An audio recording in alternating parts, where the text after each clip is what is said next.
Carlos Mario, muchas gracias. Buenos días, ¿cómo estás? Muchísimas gracias, muy buenos días a todos, especial a toda la gente de la costa Caribe. Bien, muchas gracias. ¿Nos acompañas desde qué parte del país? ¿O estás en México? Estoy en Bogotá en estos momentos. Estás en Bogotá. Bueno, bien. Carlos Mario, básicamente lo que te quiero preguntar, ustedes hicieron desde su compañía un análisis frente a este proyecto de reforma laboral y destacan algunos puntos. Quiero, por favor, que nos ilustres para ir, digamos, armonizando esta conversación de los temas que vamos a ahondar. ¿Cuáles son los ítems en lo que está estructurado este proyecto de reforma al sistema laboral? Listo, muchas gracias. Yo creo que lo primero y lo más importante y la forma como a mí me gusta abordar este tipo de charlas es desde el punto de vista de lo técnico académico más que desde el punto de vista de lo político. Creo que lo político no está sumando mucho a entender realmente el impacto que pueda llegar a tener una reforma como la que se acaba de presentar la semana pasada. Y también para poder entender esta reforma tenemos que saber cuál es el entorno económico en el cual estamos en este momento. Y hay un dato que me parece muy indicativo, que es el desempleo que tenemos hoy en día, que está abordando al 13.7%. Pero el mercado laboral, como tú lo mencionaste ahorita, tiene una composición que para América Latina puede llegar a ser normal, pero para otros países con los cuales nos estamos comparando no es la normalidad. Por ejemplo, en Colombia tenemos una informalidad del 57.9%. Eso quiere decir que aproximadamente un 42% de las personas solamente tienen un empleo formal. Y cuando tenemos una economía donde tenemos una tasa de desempleo que está por encima del 13%, cuando tenemos un nivel de informalidad que está alrededor del 58%, pero si lo miramos estructuralmente y la parte económica como se compone los empleadores de Colombia, donde tenemos empresas grandes que son aproximadamente unas 5.200 empresas grandes, unas medianas que son 14.000, pero entre pequeñas y microempresas tenemos más de 1.650.000 empresas de este tamaño. La reforma laboral tendría que precisamente considerar cuáles son el impacto que va a estar generando en ese tejido social empresarial de pequeñas, de medianas y microempresas, que a la postre van a ser los que más impacto van a estar recibiendo con esta reforma laboral. Entonces hay diferentes puntos en los cuales, y me voy a tener básicamente los que considero que son mucho más importantes para que todos los entendamos. Sí, adelante. El primero tiene que ver con el recargo de los dominicales y me causa mucha curiosidad que la gran mayoría de los colombianos todavía están insistiendo en que hace 20 años le quitaron las horas extras, cuando es totalmente errado. Aquí nunca se le han quitado las horas extras a las personas con la ley 789 del 2002. Lo que hizo en ese momento la norma fue cambiar la modalidad o cambiar la diferencia entre jornada diurna y jornada nocturna, pero no frente al recargo de las horas extras, que todavía se sigue percibiendo en algunos de los medios con la forma como se está compartiendo. Hay un dominical, por ejemplo, y para hacerlo muy sencillo, y espero que todos lo vayamos a entender, las personas que trabajan en los dominicales, ¿no? Que por ejemplo vamos a pensar que están en un restaurante y les toca ir a trabajar los dominicales en un domingo, tienen el derecho a recibir un recargo hoy por hoy del 75%. La reforma lo estaría llevando al 100%, que era lo que teníamos hace 20 años. El trabajo nocturno hoy en día está desde las 9 de la noche. La propuesta del gobierno es llevarlo desde las 6 de la tarde. ¿Qué quiere decir? Que todas las personas que estén trabajando luego de las 6 de la tarde van a tener un recargo nocturno del 35% solamente por el hecho de ser nocturno, es decir, después de las 6 de la tarde. Estos dos puntos son de los costos que estamos viendo que directamente van a comenzar a pegarle muy fuertemente a la pequeña, a la mediana y a la microempresa, porque cuando estamos pensando digamos, en una economía, pensemos en una ferretería o pensemos en un restaurante, pensemos en una peluquería, pensemos que pronto puedan tener una relación laboral reconocida. Esto es un sobrecosto que se va a comenzar a dar a partir del momento en el que se apruebe la reforma laboral. Pero si le sumamos que ese pequeño inversionista o ese pequeño empresario que está emprendiendo, que le ha costado muchísimo abrir su empresa, hacer inversiones para poder ponerla a punto en un país donde desafortunadamente no es muy propicio, digamos, el entorno económico para efectos de los emprendedores y de las pequeñas y las medianas empresas. Si adicionalmente este pequeño empresario tiene que salir a endeudarse con una tasa superior al 42% para poder cubrir los créditos que está adquiriendo para poder llevar a cabo su negocio, vemos cómo realmente el costo que va a tener que asumir de manera mensual va a ser muy, muy, muy grande. Así que nos preocupa muchísimo que con este tejido empresarial bastante débil que nosotros tenemos en Colombia, basado sobre todo en estos grandes empresarios que están tratando de hacer grandes, no me refiero a grandes en volumen, sino a estos grandes personas que tienen una visión de negocios y quieren emprenderle y quieren dejar hacer digamos, un entorno de negocios o de economía que sea propositiva dentro del espacio donde se están moviendo. Creo que van a tener una barrera bastante importante frente a los costos que van a estar adquiriendo. Tradicionalmente, vamos a tener la jornada de trabajo que se reduce en 42 horas, se va a estar reduciendo paulatinamente a partir del mes de julio, se reduce en 1 hora. Aquí lo importante es que estos pequeños empresarios, medianos y micro, se vayan ya adaptando a esta nueva jornada de trabajo y adicionalmente pues vamos a tener unos cambios en los contratos de trabajo. El contrato de aprendizaje se convertirá en contrato a término fijo. Esto generará una gran cantidad de obligaciones adicionales en materia de prestacional y aportes a la seguridad social. Lo que más me llama la atención y que me parece que es uno de los puntos que deberíamos estar reevaluando todo, porque esto no es un tema solamente de lo que uno quisiera, sino lo que realmente la economía puede llegar a dar. Sí. Creo que para nadie nadie podría llegar a decir que no es privilegiado que un padre se pueda llegar a quedar 12 semanas con el niño que acaba o la niña que acaba de nacer. Sin embargo, cuando estamos pasando una reforma hoy en día que tenemos 2 semanas a 12 semanas para el año 2025, a 12 semanas, es decir, es un golpe bastante fuerte que van a tener las empresas en Colombia.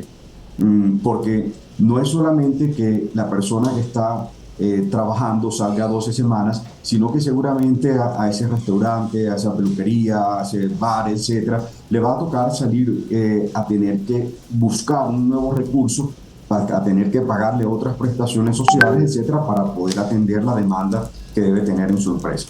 Sí, Carlos. Y finalmente, digamos, hay otros temas que me preocuparían, pero que lo entiendo, y es el incremento salarial para las personas que tengan hasta 2 salarios mínimos. Entonces, estas personas van a tener un incremento basado en el IPC del año inmediatamente anterior, terminado el 31 de diciembre. Entonces, estos son de los puntos en los cuales todas las empresas van a tener que comenzar a hacer sus economías para poder revisar hasta dónde pueden llegar a cubrir. Y lo que me afana, digamos, con esta reforma es cuando vemos todos estos costos que se están creando para los empresarios. Estaríamos hablando que habría un incremento de casi un 31.44% frente a lo que costaría esa nómina que la compañía va a tener que pagar de aprobarse la reforma tributaria. Entonces la pregunta es, con una carga tributaria derivada de la reforma tributaria que fue aprobada en diciembre, con unos costos de préstamos que son supremamente altos, con una inflación que en este momento Colombia solo está ocupando el 5º lugar después de Venezuela, de Cuba, de Haití,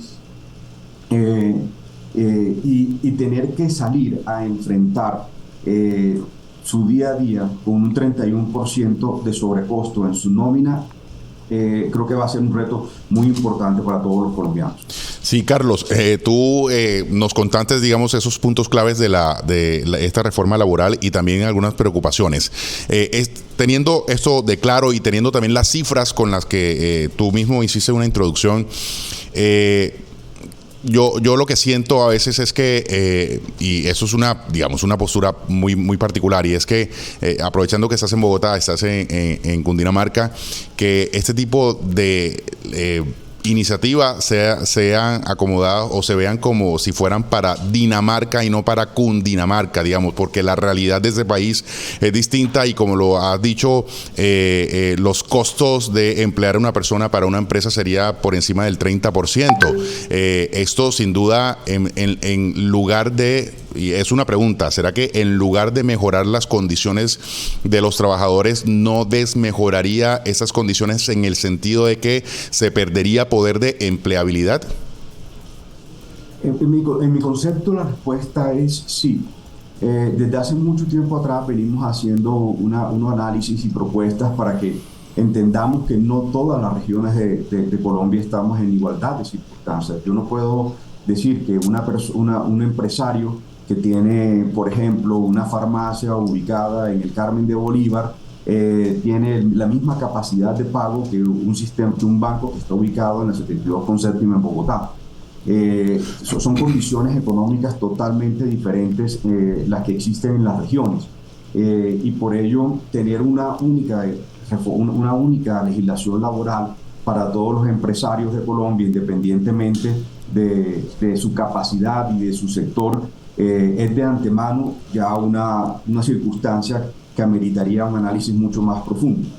Pero ahora bien, si con base en tu pregunta, estoy totalmente de acuerdo en que en este momento, cuando le vamos a estar incrementando al menos, y digo al menos porque en algunos sectores inclusive podría ser mucho mayor al 31% que les acabo de mencionar, pero suponiendo que se aumente el 31%, la pregunta que debemos hacernos es si eso realmente va a generar mayor formalidad en Colombia. Vimos que lo tenemos en casi 59% aproximadamente. En Cartagena, Carlos, la informalidad en Cartagena es por encima del 70%, por ejemplo.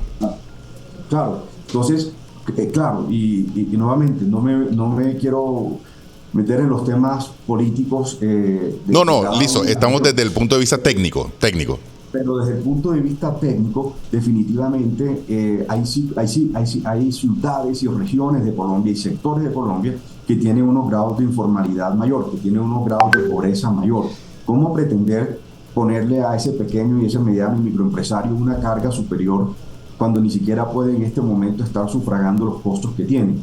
Y si adicionalmente a todo esto le añadimos la estabilidad que esta nueva reforma traería, se volvería demasiado inelástico para cualquier empresa poder acomodarse a las leyes de la oferta y la demanda en su propio sector. Y es que esto es muy básico, es decir, si vamos a estar hablando del sector de turismo, por hablar de Cartagena, donde es diferente la cantidad, por ejemplo, de personas ayudantes de cocina, de personas de meseros, de personas que van a poder estar orbitando en torno a la actividad de turismo, que en algunas épocas va a ser mucho mayor.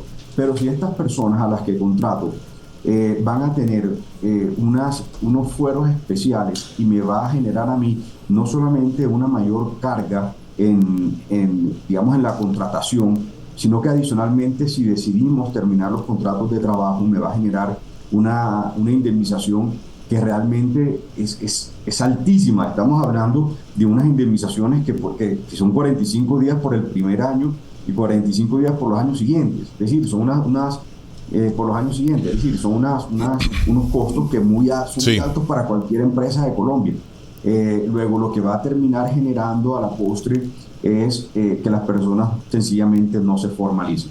Y esto no es un tema si uno se hiciera la pregunta, ¿quién no quisiera trabajo digno, decente en Colombia? Yo creo que el 100% de los colombianos que somos trabajadores, que nos despertamos, ya vieron los datos de la OCDE, que somos de los países más madrugadores, que nos despertamos a cumplir con nuestras obligaciones, a enfrentar los retos del día a día, luchando permanentemente por todo esto. Si adicionalmente ahorita nos van a decir que no vamos a encontrar el empleo, que las compañías van a estar cerrando, entonces es una reforma que definitivamente no está reconociendo las diferencias que tenemos y que sí va a terminar generando mayor informalidad y seguramente un mayor desempleo en Colombia. Ahora, en aras de, digamos, de esa discusión, sana discusión equilibrada, y para que aquí no estén diciendo que uno va por un lado y no por el otro, también hay que mirarle cuál es el beneficio de esta iniciativa, que en algo tiene que beneficiar a los trabajadores, sobre todo aquellos que de alguna forma han sentido que la empleabilidad aquí se ha,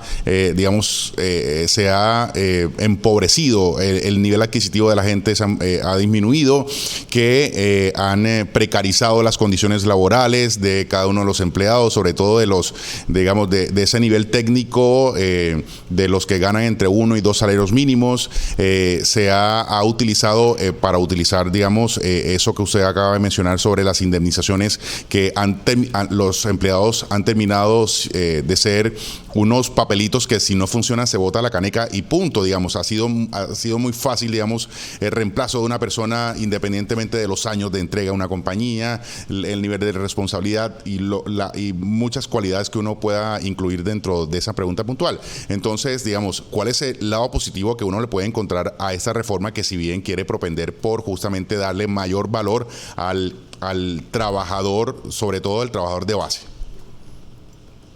Y es una pregunta que es muy válida, ¿no? Porque desde el punto de vista de lo técnico, y a cargo de Latinoamérica Norte, parte del ejercicio que hemos hecho es poder revisar otras jurisdicciones, cómo se están comportando o cómo se han comportado en los últimos 10, 15 años frente al tema de las reformas laborales. Vemos cómo en México se han venido probando diferentes reformas, donde no solamente se ha limitado la tercerización, sino que adicionalmente se incrementaron los días de vacaciones.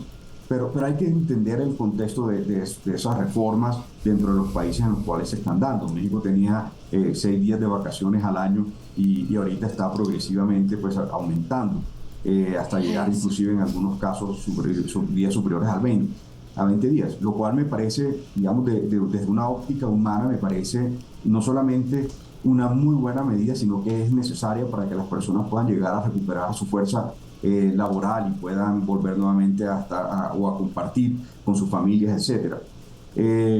Pero también hay otros temas que yo podría rescatar de esta reforma.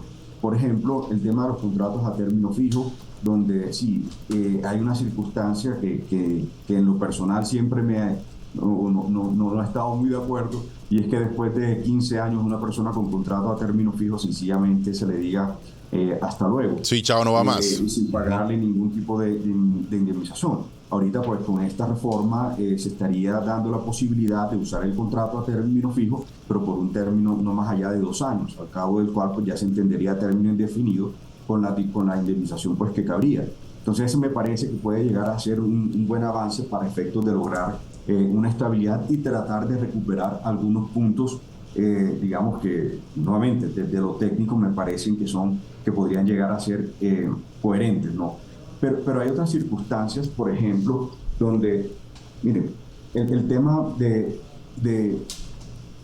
darle la protección a las digamos, a muchos grupos que en efecto necesitan, digamos, una protección. Sí. Pero eso no puede ser visto solamente como darle una protección y ya. Esto debe ser visto como darles la protección que se necesita para efectos que el empleador no tome medidas que sean desorbitantes, que no abuse de su posición, que no vaya a ser injusto dentro de la toma de las decisiones, y me parece perfecto que hayan fueros. Sin embargo, también tenemos que reconocer que en Colombia, desafortunadamente, hay trabajadores que cometen ilícitos dentro de una organización. Hay trabajadores que no tienen intencionalmente las ganas de ponerle el corazón y generar la productividad que se requiere para cargos similares. Entonces, cuando uno mira las estadísticas de cuántos fueros de maternidad han podido levantarse o se pudieron levantar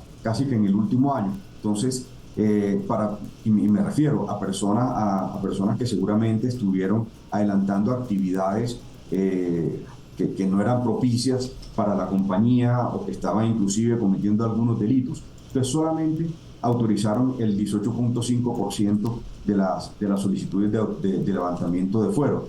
Entonces, si yo tengo a un trabajador que no está trabajando honestamente, pero adicionalmente tampoco me dan la posibilidad de poder despedirlo porque no llega la autorización. La pregunta es, ¿qué va a hacer ese pequeño empresario, ese microempresario, para poder seguir con su actividad productora de renta si no tiene, digamos, la posibilidad de poder tener el recurso humano que realmente necesita y que seguramente en el mercado muchos estarán levantando la mano, clamando por tener, digamos, esa oportunidad?